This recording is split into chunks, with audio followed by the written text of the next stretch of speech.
how I gave my millennial white kitchen a facelift and transformed it into this.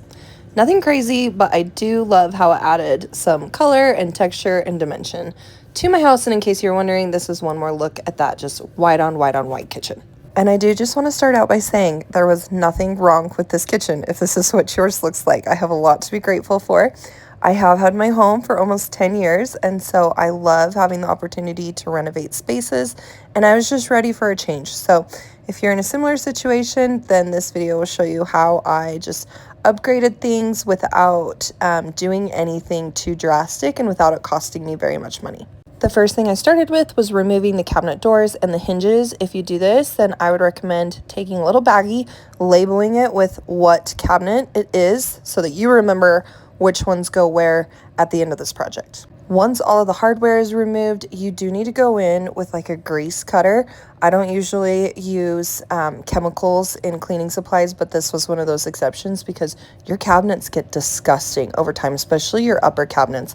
So getting all of the grease and the gunk off of them is super important. So I did this outside. And I wore gloves just because I'm weird like that. And so once I had got all of the grease and the grime off of them, then I went through with a wet cloth, cleaned them all, and wiped them all down. There are a lot of steps to this project, so I will preface that. But in order for your cabinets to look well done and not like a DIY job, then you do need to follow all of these. So once you've cleaned the grime, you've wiped them down, then you go through and sand them. I will say I too aggressively sanded the upper cabinets, and so I learned with the lower cabinets I didn't have to go quite as aggressive. You just want to rough them up so that the paint has a surface to attach onto.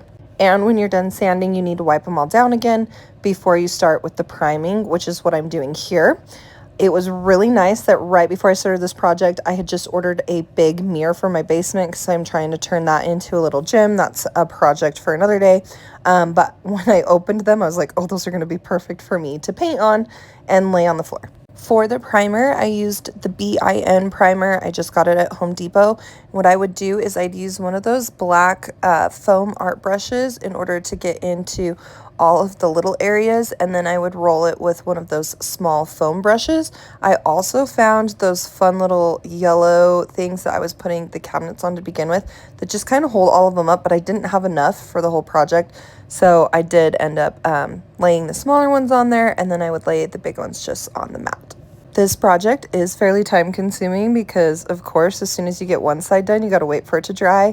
Then you go back to the other side with primer, and then it's time to start with the paint, and then you repeat that process. So I did a coat of primer on each side, and then I did 2 coats of paint on each side. And the paint that I chose to go with was Accessible Beige by Sherwin-Williams. I love any of the Sherwin-Williams paint projects.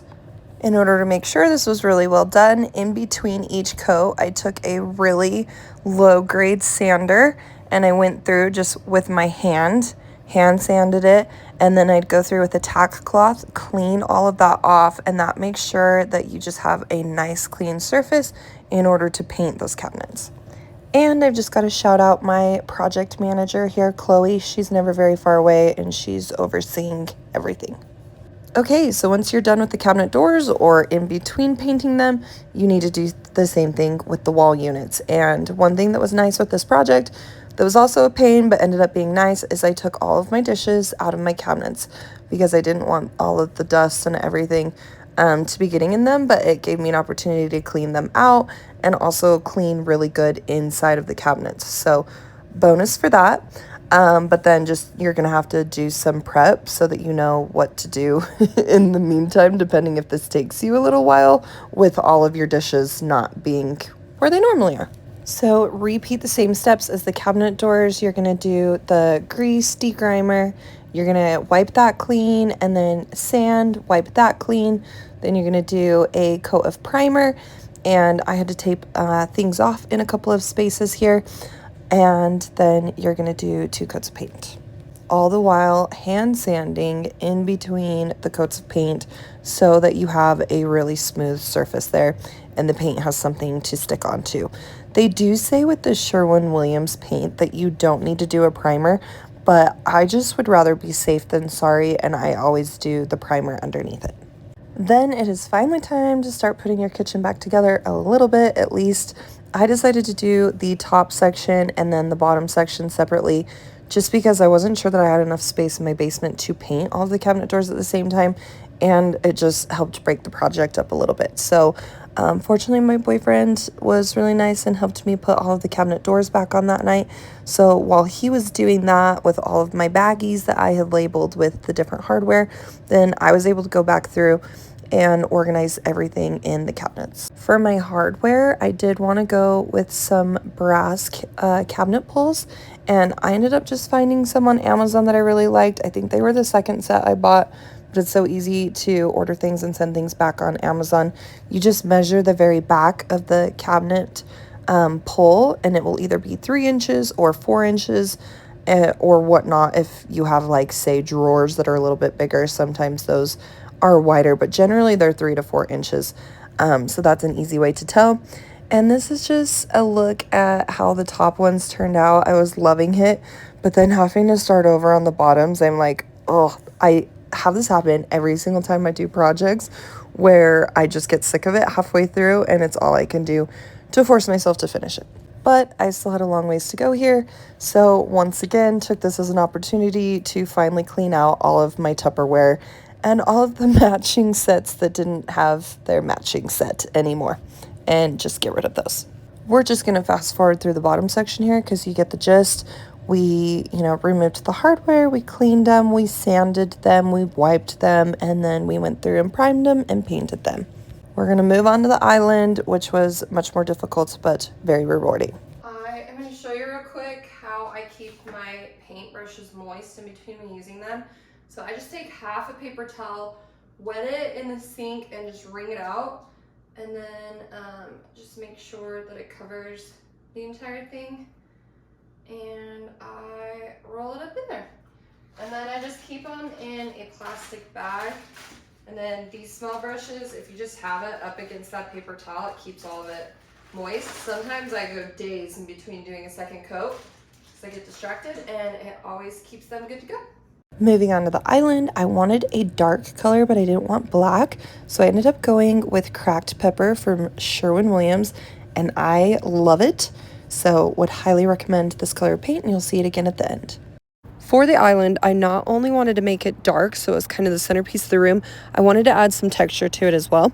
So I got these cool panel boards from Home Depot, and they're not very expensive. I think it cost me $150 for the entire thing. So just FYI on that. And I just went through and measured the length of the island from floor to the top there, which nothing in my house is symmetrical, so it was different measurements from the left side clear to the right, and started securing these panels on one by one. But backing up a little bit, in order to cut these, I did use my miter saw. I don't have a table saw, and I feel like a circular saw, it would work, but it wouldn't be my first choice. And so I measured them, and then I would do one initial cut, and then I'd have to flip them over and do the other side cut, making sure that I was pretty lined up so that they weren't uneven at the top.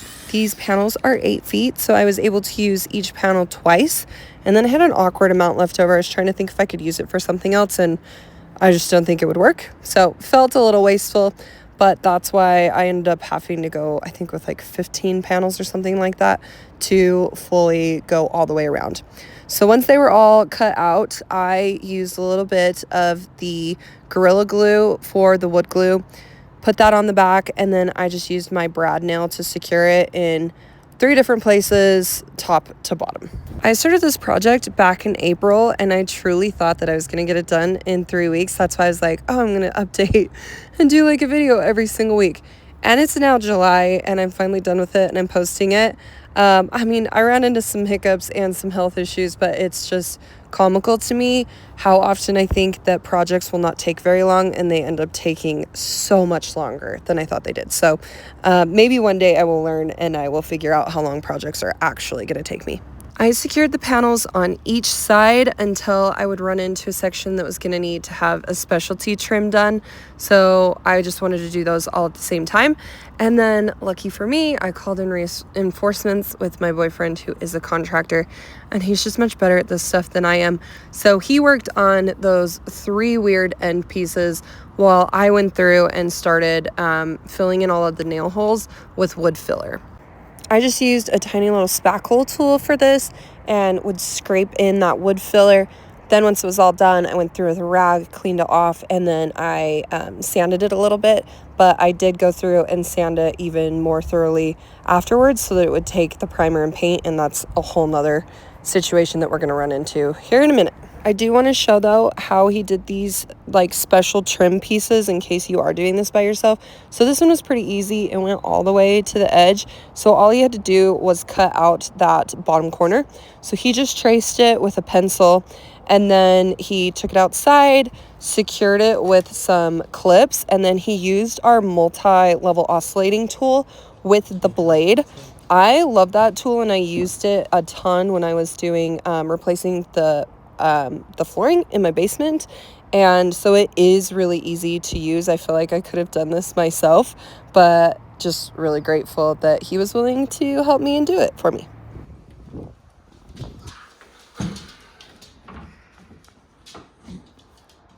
A wee bit more.